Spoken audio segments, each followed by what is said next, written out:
తాటాకు చప్పుళ్లకు ఉడత ఊపులకు భయపడే మనిషి ఇక్కడ ఎవ్వడూ లేడు. రమేష్ రెడ్డి అనేవాడు చూస్తుంటాడు. నా లైఫ్ లో 100 మందిని చూస్తుంటాడు. ఇష్టం వచ్చినట్టు నోరుందని చెప్పి మాట్లాడుతుంటారు. తల్లిదండ్రుల గురించి మాట్లాడతారు. ఇష్టం వచ్చినట్టు ఆ కొడుకు, ఈ కొడుకు, ఆ నా కొడుకు, ఈ నా కొడుకు. ఈ పదాలు చిన్నప్పుడే వదిలేసిన నేను. ఈ పదాలు 10 రెట్లు ఎక్కువ నాకు తెలుసు. ఎటువంటి పదాలు ఎక్కడ వాడాలో కూడా నాకు బాగా తెలుసు. ఇట్లాంటి వాళ్ళని చాలా మందిని చూసినాం. గుడ్డలు చింపి కొట్టాడంట రోడ్డంతా. ఎంతమందిని చూసింటా నేను గుడ్డలు చింపి కొట్టే వాళ్ళను. మా నాయన గురించి మాట్లాడతాడు. నాకు సంస్కారం ఉంది కాబట్టి వాళ్ళ నాయన గురించి నేను మాట్లాడను. మొదలు పెడితే చరిత్రలు బయటకు వస్తాయి.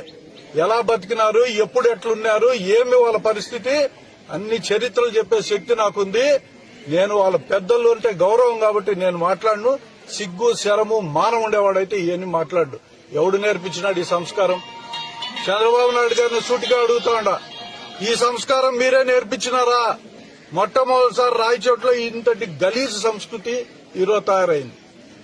మేము మాట్లాడితే, ప్రతిపక్షంగా మేము మాట్లాడితే మీకేం ఇబ్బంది అయ్యా? చంద్రబాబు నాయుడు గారు చేసిన మోసాన్ని గురించి మాట్లాడినాం.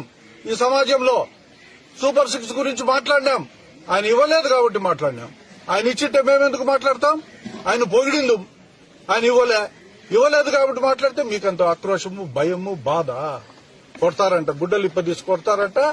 పోలీసు ఉంది కాబట్టి సరిపోయింది మీ కథ. ఈ పదవులు, ఈ అధికారాలు ఎక్కువసేపు ఉండవు. ఆ తర్వాత లెక్క కట్టి వడ్డీతో సహా, ఆ వడ్డీ ఏ రకమైన వడ్డీ వేస్తానో నాకే తెలుసు. ఈ ప్రపంచంలో ఎవడో వేయనంత వడ్డీ వేసి దాన్ని లెక్క కట్టి మళ్ళా తిరగరాస్తా నేను. ఆ రోజు తెలుస్తుంది రమేష్ రెడ్డి అంటే ఏందో. నా గుడ్డలు ఎవరు చించుతారో నేను గుడ్డలు చించుకునే దానికి సిద్ధంగా రెడీగా నా గుడ్డలు చించే మొగోడు ఎవడైనా పుట్టింటే భూమి పైన ఏ రోజైనా ఎక్కడికైనా రావచ్చు. దానికి వెనకాడే సమస్య లేదు. ఇట్లా టోళ్ళని చాలా మందిని చూసినా నేను. గతంలోనే చెప్పిన ఇదంతా నాకు దీంతో సమానమని.